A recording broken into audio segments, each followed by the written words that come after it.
ঠাকুরদাদা আমার শৈশবের অনেকখানি জুড়ে আছেন, সমস্ত শৈশব দিগন্তটা জুড়েই আছেন। ছেলেবেলায় জ্ঞান হয়েই দেখেছি আমাদের বাড়িতে তিনি আছেন। তার বয়স হয়েছিল প্রায় 100। জ্ঞান হয়ে পর্যন্ত দেখেছি তিনি আমাদের পশ্চিম ঘরের রোয়াকে সকাল থেকে বসে থাকতেন। একটা বড় গামলায় গরম জল করে এনে দিদি তাকে নাইয়ে দিত। ঠাকুরদাদা চোখে ভালো দেখতে পেতেন না, তাকে সকাল থেকে হাত ধরে রোয়াকে নিয়ে এসে তার জায়গাটিতে বসিয়ে দিতে হতো। তামাক সেজে দিত দিদি। কেবল মা ঠাকুরদাদার ভাতের থালাটি নিয়ে গিয়ে তাকে খাইয়ে আসতেন। দিদি আবার তামাক সেজে দিত। কিছুক্ষণ পরে ঠাকুরদাদা বসে বসে আপন মনে কি বকতেন। একটু বেশি বেলায় বাবা নায়াবি করে কাছারি থেকে ফিরে বাড়ি ঢুকলেই ঠাকুরদাদা অমনি কান খাড়া করতেন। আমাদের এবারের নিবেদন বিভূতিভূষণ বন্দ্যোপাধ্যায়ের গল্প দাদু। বিনুর মায়ের চরিত্রে গঙ্গোত্রী ব্যানার্জি। গল্প পাঠে এবং পরিচালনায় সৌভিক সাহা। শুরু হচ্ছে দাদু।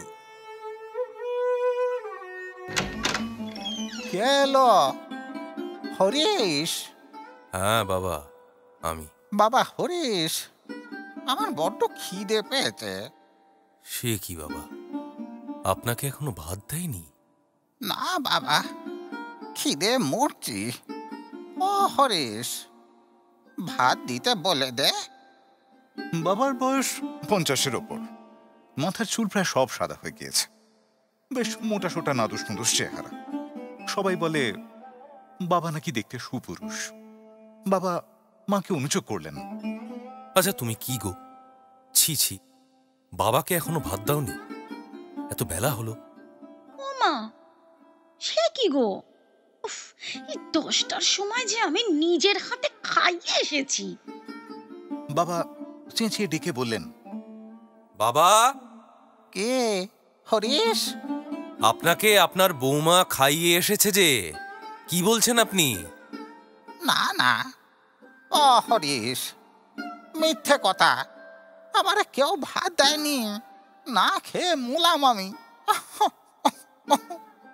বলেই ঠাকুরদাদা ছেলে মানুষের মতো খুঁত খুঁত করে কান্না শুরু করে দিলেন। মা রাগ করে বলে উঠলেন, বুড়ো বাহাদুরে, মরেও না, 7 কাল জ্বালাবে। তোমার সাধের হিমে গিয়ে তোমায় খাওয়াক মাখাক। আমি আর যদি কাল থেকে তোমায় দেখি, তবে আমি বেনি মুখুজ্জের। বাবা দুঃখিত স্বরে বললেন, আহা বড় বউ, ছেলেপিলেদের সামনে। কি ছেলেপিলের সামনে? এ না জানে সোহাগের হিমির কথা? বাহাদুরে বুড়ো, যার কালে গিয়ে ঠেকেছে। আহ বড় বউ, অমন করে গুরুজনদের বলতে আছে? ছি, তোমার মুখখানা আজকাল বড্ড। ঠাকুরদাদা তখনও কিন্তু কাঁদছেন ছেলে মানুষের মতো। কান্নার মধ্যে ডাকলেন, ও হরিশ। যেন অসহায় আর্ত বালক তার একমাত্র আশ্রয়স্থল পিতাকে ডাকছে। ও হরিশ। বাবা জামা টামা না খুলেই ছুটে গেলেন। সান্ত্বনার সুরে বললেন, কি বাবা, কি হয়েছে? আমি ভাত খাবো, আমি না খেয়ে মোলাম। ও হরিশ, ওরা আমায় না খেতে দিয়ে মারবে। বাবা, বাবা, অমন করে কাঁদবেন না বাবা, কাঁদতে নেই। ছি, অমন করে কেউ কাঁদে? মা অমনি রোয়াক থেকে বলে উঠলেন, মরণ? বুড়ো বাহাদুরের মরণ দেখ না, যেন 2 বছরের খোকা ছেলের কাছে কেঁদে খুন। জমের ভুল এমনও হয়? বাবা বলেন, আহ চুপ করো না বড় বউ, কি যে করো না। ঠাকুরদা আবার বলেন, খিদে পেয়েছে, ভাত খাবো। আচ্ছা আচ্ছা আচ্ছা আচ্ছা বাবা, আমি দেখছি, আপনি একটু চুপ করুন। অবশেষে সামান্য 2টি ভাত নিয়ে বাবা দিয়ে এলেন। ঠাকুরদাদা দিব্যি খেতে বসে গেলেন। আবার মুখে হাসি আর ধরে না। আমরাও ঠাকুরদাদার কাণ্ড দেখে হেসে বাঁচি না। এমনি একদিন নয়, মাসের মধ্যে 10 দিন হতো। ইতিমধ্যে দিদি শ্বশুর বাড়ি চলে গেল। বাবাকে দেখতাম ঠাকুরদাদার যত কিছু কাজ নিজের হাতে করতেন, কিন্তু তার সময় নেই। সকালে উঠে সান্ধান্নিক করে জল বাতাসা খেয়ে তিনি বেরিয়ে যেতেন কাছারির কাজে। দুপুরে এসে সামান্য বিশ্রাম করে কাজে বেরোতেন। ফিরতে রাত 8-9টা বাজত। এসেই ঠাকুরদাদার ঘরে ঢুকে জিজ্ঞেস করতেন, বাবা শরীর ভালো আছে তো? এদিকে ঠাকুরদাদাও সারা দিনের যত অভাব অভিযোগের কাহিনী জমিয়ে রাখতেন ছেলের সামনে পেশ করার জন্য সেই সময়। আর বাবা শরীর ভালো, একটু তামাক কেউ দেয় না, টিকে ভিজে আগুন ধরলো না। আজ এমন মশা কামড়াতে লাগলো দুপুরবেলা, মশারিটা কেউ টাঙিয়েই দিলে না। এই দেখ না, এই দেখ না পিঠটা। তারপর কাঁদো কাঁদো সুরে বললেন, তুই একটু হাত বুলিয়ে দে হরিশ। বাবা বসে বসে হাত বুলিয়ে দিতে থাকেন। তুই বাড়ি না থাকলে আমাদের সবাই অগ্রাহ্যি করে, এক ঘটি জল চাইলে সময় মতো দেয় না বাবা। সত্যি তো, আহারে, আমি সব ঠিক করে বলে দেবো এখন, কেমন? দিস, ভালো করে বলে দিয়ে যাস তো বাবা। দেবো বাবা, নিশ্চয়ই দেবো। তোর খাওয়া হয়েছে? না বাবা, আমি তো এই এলাম। যা যা, হাত পা ধুয়ে জল টল খা। আচ্ছা, তোকে পেট ভরে খেতে টেতে দিচ্ছ তো? হ্যাঁ বাবা।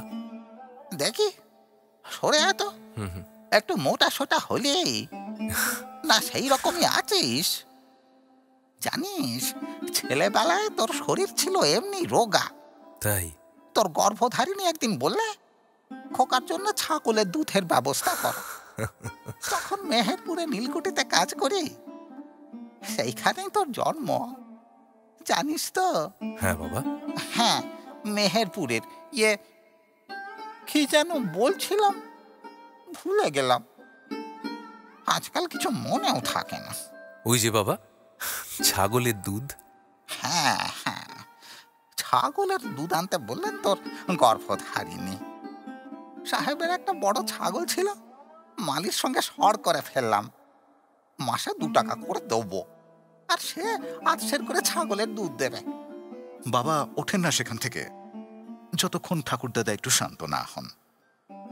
ভাত খেয়ে বাবার সঙ্গে গল্প করে ঠাকুরদাদা খুশি মনে বলেন, তুই এখন যা হরিস, খেয়ে নিকে। দুধ পাচ্ছিস তো বাবা? হ্যাঁ বাবা। ভালো করে দুধ খাবি, দুধেই বল। রোজ দুধ খাচ্ছি, আপনি চিন্তা করবেন না। বাবা চলে গেলেন। যাবার আগে ঠাকুরদাদাকে বিছানায় শুইয়ে নিজের হাতে একটা মোটা চাদর ওর গায়ে ঢেকে দিলেন। বাবা, এই চাদরটা খুলবেন না, আপনার ঠান্ডা লাগবে, কেমন? মা বকতেন, হলো বাপের সেবা? বাবা, এমন কীর্তিও কখনো দেখিনি। বাবা একটু লজ্জা ও সংকোচের সঙ্গে বলতেন, আহ বড় বউ, একটু চুপ করো। কেন চুপ করব? বুড়ো বাপের আবদার যেন 2 বছরের খোকার আবদার। আস্তে আস্তে আস্তে। এমন কাণ্ড যদি কখনো দেখেছি। না দেখেছো, না দেখেছো, তুমি একটু থামো। ওই যে কদিন বুড়ো আছে, আর তারপর আর। সে সবাই জানে। তারপর কি আর তুমি বুনো পাড়ায় দিগম্বর বুনোর সেবা করবে? এসো, দুটো খেয়ে নিয়ে আমার মাথা কিনবে এসো। সেদিনই গভীর রাত্রে আমরা সবাই যখন ঘুমিয়ে, ঠাকুরদাদা নিজের ঘর খুলে হাতড়ে হাতড়ে বাইরের ওয়াকে এসে ডাকছেন, ও বৌমা, ও হরিশ। বাবা ধর্মর করে উঠে বসে বাইরে এসে বললেন, বাবা, বাবা কি হয়েছে, কি হয়েছে বাবা? বাবা হরিশ। হ্যাঁ হ্যাঁ হ্যাঁ বাবা, কি হয়েছে বলুন। বৌমা আমার এখনো ভাত দিলে না। রাত কত হয়েছে দেখতো, আমি বসে বসে ঘুমিয়ে পড়েছিলাম, ভাত হয়নি এখনো। বাবা অবাক। মা ঘুম চোখে উঠে বললেন, ই বাবা ভাত চাইছেন। বাবা, 8 মাস খালি হয়ে গেল। ঢের ঢের সংসার দেখেছি, ঢের ঢের শ্বশুর দেখেছি, কিন্তু এমন ধারা কাণ্ড কারখানা কখনো শুনিও নি, কখনো দেখিও নি। আরে চেঁচালে কাজ চলবে বড় বউ? এই কি ব্যবহার সব সময় তুমি?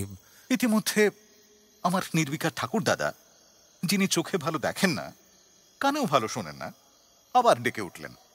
ও হরিশ, ও বৌমা, যাই বাবা, যাচ্ছি। আমাকে ভাত দিয়ে যাও, খিদে পেয়েছে। বাবা গিয়ে ঠাকুরদাদাকে সান্ত্বনা দিতে লাগলেন, অবোধ শিশুকে লোকে যেমন করে সান্ত্বনা দেয়। বাবা, আপনি তো সন্ধ্যের পরেই খেয়েছেন। আপনার বৌমা সেই যে এই মাগুর মাছের ঝোল দিয়ে ভাত দিল, মনে নেই? আপনাকে ভাত না দিয়ে বাড়ির কেউ কি খেতে পারে? বাবা, বাবা দেখুন, এখন এখন রাত 2টো, এখন কি ভাত খেতে আছে? এখন খেলে তো অসুখ করবে আপনার। আর কাল সকালে আমি বলছি, আমি আমি বৌমাকে বলে দেবো যে যেন সকালেই ভাত দেয়া হয়, কেমন? এখন এমন করলে তো সবার মনে কষ্ট দেয়া হবে, তাই না? এমন করেন না বাবা, এখন আপনি ঘুমিয়ে পড়ুন। ঠাকুরদাদা বালকের মতো আশ্বস্ত হয়ে বললেন, খেয়েছি। হ্যাঁ বাবা, আপনি আমার কথা বিশ্বাস করুন। মাগুর মাছ এনেছিলাম আপনার জন্য, ওই ওই হাট থেকে কিনে আনলাম, আপনি তাই দিয়ে ভাত খেয়েছেন। আমি সত্যি বলছি বাবা, আপনার সঙ্গে আমি মিছে কথা বলছি না। চলুন, শুয়ে পড়ুন, আসুন, ঠান্ডা লেগে যাবে। আপনি ঘরের মধ্যে আসুন বাবা। আচ্ছা, আসুন আসুন আসুন আসুন। আসুন, আস্তে আস্তে। বাবা হাত ধরে ঠাকুরদাদাকে ঘরের মধ্যে নিয়ে গিয়ে যত্ন করে শুয়ে দিয়ে চাদর ঢাকা দিয়ে আবার নিজে এসে শুয়ে পড়লেন। মা বললেন, সহজে মিটলো? হ্যাঁ, মেটাতে জানলেই মেটে। আচ্ছা বড়বউ, বলছি এখন থেকে বাবার জন্য 2টো ভাত রেখে দিলে কেমন হয়? হ্যাঁ, তারপর এই বুড়ো বয়সে পেট ছেড়ে দিকে শেষ রাত্রিরে গিলে তখন ঠেলা সামলাবে কে শুনি? বাবা ন্যায্য পক্ষেই বলতে পারতেন, যে এতকাল সামলেছে সেই সামলাবে, কিন্তু তা তিনি বললেন না। নীরবে গিয়ে আবার নিজের ছোট্ট খাটটিতে শুয়ে পড়েন। কাছারির কাজে বাবাকে কয়েকদিনের জন্য গোয়া বাড়িতে গিয়ে থাকতে হলো। যাবার সময় বারবার করে মাকে বলে গেলেন, ঠাকুরদাদার যেন কোনো অসুবিধে না হয়, অযত্ন না হয় কথাটা বলতে তাঁর বোধহয় সাহস হলো না, তাহলে ধুমধুমার ঝগড়া বেঁধে যাবে। ঠাকুরদাদাকে গিয়ে বললেন, বাবা, আমি গোয়াড়ি যাচ্ছি, এই 5-6 দিন দেরি হবে, একটু বুঝে শুনে চলবেন, কেমন? আপনার বৌমাও তো কাজের লোক, ছেলেপুলে নিয়ে বিব্রত থাকে। কবে আসবি হরিশ? ওই বুধবার নাগাদ। আজ না গেলে হতো না? শনিবারের বারবেলা নিশিকান্ত তরফদার বলতো মেহেরপুরের কুঠির জমা নিবেশ ছিল। শনিবারের বারবেলা। কে বললো আজকে শনিবার? তবে কি বার? আজ তো শুক্রবার। তা কি করে হবে? তুই বললি না 5 দিন দেরি হবে, তবে আজ শনিবার হলো না। বাবা, এত হিসেব এখনো আপনার মাথায় আছে? আমি যে বললাম 5-6 দিন, আপনি ভাববেন না, কোনো অসুবিধা হবে না আপনার, কেমন? বাবা তো চলে গেলেন। এদিকে 2 দিন বেশ কাটলো। তারপরেই ঠাকুরদাদা উৎপাত শুরু করলেন। রোজ সন্ধ্যার পর অভ্যেস মতো বলেন, হরিশ, ও হরিশ। কেউ উত্তর দেয় না। মা আমাদের চোখ টিপে বারণ করে দিতেন বাবা বাড়ি আসেননি সে কথা বলতে, কারণ তাহলেই ঠাকুরদাদা উদ্বিগ্ন হয়ে উঠবেন। ও হরিশ, বাড়ি এলি? হরিশ, ও হরিশ। আমি মায়ের শিক্ষা মতো বলতাম, না ঠাকুরদা, বাবা আসেননি এখনো। আজ কাছারি কখন গেল? আমাকে বলে গেল না। আমরা উত্তর দিই না। হরিশ, ও হরিশ। ঠাকুরদা, তামাক সেজে দেব? এটিও মায়ের পরামর্শ। এই একমাত্র উপায় ঠাকুরদাদাকে অন্যমনস্ক রাখার। আমাদের বলতেন, বস, আমার কাছে বস। আমি, আমার ছোট ভাই নীলু, ফুচু, 2 বোন সরলা আর বিনু ঠাকুরদাদাকে ঘিরে বসি। সবাই এসেছে? হ্যাঁ ঠাকুরদা, বিনু এসেছে। আমার কাছে গিয়ে বস সব। শোন, সুন্দরবনে 156 নম্বর ফ্ল্যাটে আমার মনিবের কাছারি ছিল। পাইকপাড়ার রাজা ঈশ্বরচন্দ্র সিংহ, মস্ত বড় জমিদার। আমি যেখানে থাকতাম সে কাছারির নাম ছিল গড়ানহাটির কাছারি। সুঁদরি আর গড়ান কাছে জঙ্গল কিনা, তাই নাম ছিল গড়ানহাটি। তা একবার নোনাতলার খালে আমাদের ডিঙে লেগেছে। মাঘ মাসের দিন, জলে শোন নেমেছে। শোন কি ঠাকুরদা? শোন মানে জানিস নি? শোন মানে জোয়ার, বেশন মানে ভাঁটা। বেশনে নৌকো চলে না সামনে, নোঙর করতে হয় ওদিকের ঘাটে। তারপর কি যেন বলছিলাম? ওই হলো মুশকিল। ঠাকুরদাদার কাছে গল্প শুনবার সুখ নেই, কেবল ভুলে যাবেন। বলছিলেন শোন নেমেছে জলে। হ্যাঁ হ্যাঁ, শোন, তাই বলছিলাম। তারপর দেখি এক মস্ত বাঘ জলের ডিঙির পাশে জল খাচ্ছে। আমাদের সঙ্গে উজির আলী বিশ্বাস ছিল বড় শিকারী। সে অমনি বন্দুকের চোঙে বাগিয়ে এক দেওড় করলে। এক দেওড়, দু দেওড়, বাস বাঘ উল্টে পড়লো খালের জলে। হ্যাঁ রে মনু, কি? তোর বাবা এলো? না, আসেননি এখনো। গিয়ে দেখে এসো দাদা ভাই আমার। অহরিস, অহরিস, আসেননি বাবা, গল্প বলুন ঠাকুরদা। দেখে এসো দাদা ভাই। দেখতে হবে না, আসেননি। এলে আপনার সঙ্গে কথা বলতেন না। ঠাকুরদাদা আবার গল্প বলতে শুরু করলেন। বাঘের গল্প জমাতে পারলেন না, কেবল ভুলে যান। আবার গোড়া থেকে শুরু করেন, উল্টো পাল্টা করে ফেলেন। কখনো বলেন শিকারীর নাম উজির আলী বিশ্বাস, কখনো বলেন তার নাম আজিমুদ্দি বিশ্বাস। এমন সময়ে মা ভাত নিয়ে এলেন। আমরা বললাম, ঠাকুরদাদা, মা ভাত এনেছে। ও, এসো বৌমা, এসো। কি রাঁধলে? মাছের ঝোল আর চচ্চড়ি। হরিশ আসেনি বৌমা? না। এখনো এলো না? রাত তো অনেক হয়েছে। রাত বেশি হয়নি, আপনি খেতে বসুন, আমি দুধ আনি। হরিশ এলে বলো, আমার সঙ্গে যেন দেখা করে। মা চলে গেলেন। ঠাকুরদাদার সামনে দাঁড়ালে ঝুড়ি ঝুড়ি মিথ্যে কথা বলতে হবে। ঠাকুরদাদা খাওয়া শেষ করে কিন্তু অন্য দিনের মতো শুতে গেলেন না। ঠায় অনেক রাত পর্যন্ত রোয়াকে বসে রইলেন। কেবল মাঝে মাঝে যার তার পায়ের শব্দ শুনে বাবার নাম ধরে ডাকতে শুরু করলেন। অনেক রাত্রে মা বললেন, বাবা, আপনি এবার শুয়ে পড়ুন, ফুচুকে পাঠিয়ে দিয়ে আপনাকে শুয়ে আসুক। হরিশ এসেছে? না। কেন এলো না এখনো? আপনার কিচ্ছু মনে থাকে না। তিনি গুয়ারি গিয়েছেন, মনে নেই? বুধবারে আসবেন, আপনাকে বলে গেলেন যে। শুয়ে পড়ুন। ঠাকুরদাদা বসে কি ভাবলেন, কথার উত্তর দিলেন না। হয়তো মনে পড়ল বাবার গোয়াড়ি যাওয়ার কথা। ফুচু গিয়ে তাকে শুয়ে দিয়ে এলো। অনেক রাতে শুনলাম ঠাকুরদাদার ঘর থেকে কান্নার শব্দ আসছে। মা শুনে বললেন, দেখে আয় কি হলো। গিয়ে দেখি ঠাকুরদাদা বিছানার উপর উঠে বসে কোণের দিকে হাত বাড়িয়ে লাঠি হাতড়াচ্ছেন। তিনি নাকি এক্ষুনি বাবার সন্ধানে বেরোবেন, বাবা কেন আসেননি এখনো ইত্যাদি। তিনি মোটেই ঘুমোতে পারেননি নাকি। আমরা জানি এ কথা ঠিক নয়। ঠাকুরদাদা বসে বসেই ঢুলে পড়েন। তিনি না ঘুমিয়ে আছেন এত রাত পর্যন্ত। ইস, তা আর জানি নে। ঠাকুরদাদাকে বোঝাবার অনেক চেষ্টা করলাম। অবশেষে মা গিয়ে কড়া সুরে বললেন, আচ্ছা বাবা, আপনার কাণ্ডখানা কি শুনি? ওরা ছেলে মানুষ, ওদের ঘুমোতে দেবেন না একটু? 100 বার আপনাকে বলা হচ্ছে তিনি গুয়ারে গিয়েছেন, বুধবারে আসবেন, আপনি কিছুতেই তা শুনবেন না। রাত দুপুরে উঠে বাঁধিয়ে দিয়েছেন গোলমাল। ওরকম করলে থাকুন আপনি সংসারে, আমি একদিকে বের হই। মাকে ঠাকুরদাদা ভয় করতেন।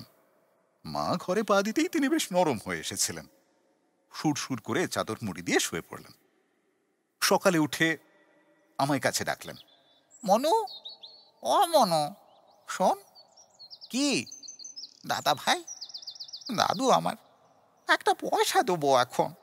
ঠাকুরদাদা নিঃস্ব নিষ্কপটক লোক, তিনি পয়সা দেবেন এ কথা যদি আমি বিশ্বাস করিনি, তবু বলি, কি বলছেন?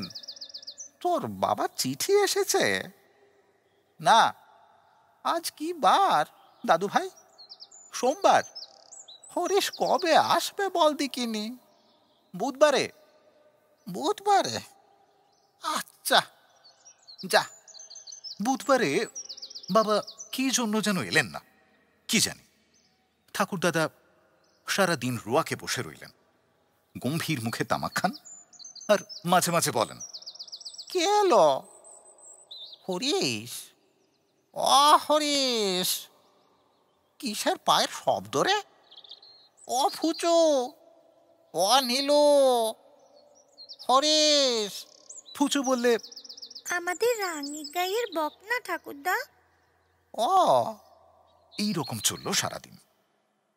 রাত্রে খাবার সময় খেতে বসেছেন, আর মাঝে মাঝে কান খাড়া করে রেলগাড়ির শব্দ শোনার চেষ্টা করছেন। মুখে কিছু বলেন না, হঠাৎ বড় গম্ভীর হয়ে গিয়েছেন। আমি তামাক সেজে ঘরে ঢুকতেই চমকে উঠে বললেন, কে? আমি ঠাকুরদা, মনু। মনু, আয়। দাদু ভাই, 9টার গাড়ি গিয়েছে জানিস? এখনো যায়নি ঠাকুরদা, আপনি শুয়ে পড়ুন। শব্দ পাসনি গাড়ির? না। বাবার কথা মুখেও আনলেন না, বললেন, পান ছেঁচে এনেছিস? নিয়ে আয়। বাবা তার পরের দিনও এলেন না। ঠাকুরদাদা কিন্তু আশ্চর্য রকমের গম্ভীর হয়ে গিয়েছেন। আর কিছু জিজ্ঞেস করেন না, বা বাবার নাম ধরেও ডাকেন না। শুক্রবার দিন সন্ধ্যের গাড়িতে বাবা বাড়ি ফিরলেন। ঠাকুরদাদা অভিমানে কথাই বলেন না। বাবা বুঝতে পারলেন, মাকে বললেন, বাবার দেখছি রাগ হয়েছে, যাই দেখি গে ব্যাপার। ঠাকুরদা তামাক খাচ্ছেন, বাবা গিয়ে বললেন, বাবা, বাবা। পায়ের ধুলো নিয়ে প্রণাম করলেন। ঠাকুরদাদার মুখে কোনো কথা নেই। ও বাবা, বাবা, বাবা কেমন আছেন? ঠাকুরদাদা নিরুত্তর। বাবা, আপনি কি রাগ করেছেন? তা আমি আবার রানাঘাট যাচ্ছি কাল সকালবেলা। রাগ হয় না। এবার ঠাকুরদাদা আর কথা না বলে থাকতে পারলেন না। কেননা ওই যে বাবা বললেন, কাল সকালেই রানাঘাটে যাবেন। ওতেই ঠাকুরদাদার রাগ গলে জল হয়ে গিয়েছে একেবারে। বাবা হেসে বললেন, আপনি রাগ করতে পারেন, তবে আমি তো পরের কাজ করি। কাজ সারতে গেলে 2-1 দিন দেরি হয়েই যায়। আমার জন্য কি আনলি হরিশ? ভালো জিনিস এনেছি বাবা, আপনার খুব ভালো লাগবে। কেষ্টনগরের সর ভাজা। তা দিতে বল। হ্যাঁ, বলছি। বল বৌমাকে। সে সময়ে মা কালীতলায় প্রদীপ দিতে যাচ্ছিলেন। আসতে দেরি হলো। ঠাকুরদাদা অধীরভাবে বারবার আমাকে বলতে লাগলেন, এলো তোর মা? ও মনু, এলো নাকি রে? বাবা চলে গিয়েছেন নটবর বাণুজ্যের চণ্ডী মণ্ডপে পাশা খেলতে। ঠাকুরদাদা আমাদেরই বারবার জিজ্ঞেস করতে লাগলেন, যা না তোর মায়ের কাছে। ঠাকুরদাদার উদ্বেগের ন্যায্য কারণ যে ছিল না তা নয়। মা ঠাকুরদাদাকে বিশেষ পছন্দ করতেন না গোড়া থেকেই। তাঁর জন্য খাবার এলে বাবা দাঁড়িয়ে থেকে না দিলে ঠাকুরদাদার ভাগ্যে অনেক সময় শূন্যের অঙ্ক লেখা হতো, এ আমি জানি। মা বলতেন, ছেলেপিলেরা খাবে আগে তা নয়, বাহাত্তরে বুড়ো খোকনকে আগে খাওয়া। অত আমার শ্বশুর ভক্তি নেই। উনি আমার কি করেছেন কোন কালে? কখনো একখানা কাপড় দিয়েছেন পুজোর সময়? ওর হাতে যখন পয়সা ছিল, যখন পাইকপাড়ায় কাজ করতেন? আমি আজ আসিনি এ সংসারে, আমারও হয়ে গেল 30 বছর। আজই না হয় ভীমরতি হয়েছে। কোন কালে উনি ভালো ছিলেন? ওই ছেলে আর ছেলে, আর সব যেন বানের জলে ভেসে এসেছিলাম। একটা নাড়ু কিংবা এতটুকু আমসত্ব ছেঁড়া পড়তো ঠাকুরদাদার ভাগ্যে। বাবা নিজের হাতে খাবার নিয়ে ঠাকুরদাদাকে দিতেন বোধহয় এর জন্যে। আগে ঠাকুরদাদাকে না খাওয়ালে বাবার যেন তৃপ্তি হতো না। আষাঢ় মাসে ঠাকুরদাদা শয্যাশায়ী হয়ে পড়লেন, আর উঠতে পারেন না। বাবা তাকে বিছানা থেকে উঠিয়ে মুখ ধুইয়ে কাপড় ছাড়িয়ে ওষুধ খাইয়ে দেন। বেদানার রস করে মিছড়ির গুঁড়ো মিশিয়ে খাওয়ান। কাছারি থেকে আসবার পথে ঠাকুরদার ঘরে কিছুক্ষণ বসে তবে এসে স্নানাহার করেন। কি উদ্বেগ তার ঠাকুরদাদার অসুখের জন্য। মাকে বলতেন, বাবার জ্বর কত গো, দেখেছিলে? উনি তো আবার সব ভুলে যান। শোনো, তুমি ওষুধটা কিন্তু ঠিক মতো দেবে। সেরে উঠেও ঠাকুরদাদা প্রায় 2 মাস বিছানা ছেড়ে উঠতেই পারলেন না। বাবা আজ ছাগলের দুধ, কাল কুমড়োর মিঠাই, পরশু আমলকির মোরব্বা, যে যা বলে তাই জোগাড় করে নিয়ে এসে খাওয়ান। ঠাকুরদাদা গায়ে বল পাবেন বলে। ঠাকুরদাদাও হয়ে গেলেন একেবারে বালক। তাঁর উৎপাতের জ্বালায় বাড়ি শুদ্ধ লোক অতিষ্ঠ হয়ে উঠল। কেবল দিনরাত খাই খাই, আর একে ডাকছেন তাকে ডাকছেন। আমরা পারতপক্ষে কোনোদিনই ঠাকুরদার ঘেঁষ বড় একটা নিই নে। এখন তো একেবারে ত্রিসীমানায় যাইনে। 10 ডাক দিলে একবার উত্তর দিই কি দিই না। মা ভাতের থালা দিয়ে আসেন, নিয়ে আসেন, এই পর্যন্ত। কথার জবাব দিলেও খুব একটা হৃষ্টচিত্তে দেন না। যা দেন তাও আবার অত্যন্ত সংক্ষিপ্ত। অথচ সেই মাই নদীর ঘাটে বাণুজ্য গিন্নির সঙ্গে 1 ঘন্টা ধরে হাঁটি বকেন। ঠাকুরদাদা অসহায় শিশুর মতো বাবার পথ চেয়ে বসে থাকেন। বাবার পায়ে শব্দ পেলেই সুর ধরেন। হরিশ এলি? হরিশ, হরিশ। আর ঠিক কি বাবার পায়ের শব্দ চেনেন ঠাকুরদাদা। বাবা এসে নিজে দেখাশোনা করবেন, নাওবেন, খাওয়াবেন ঠাকুরদাদাকে।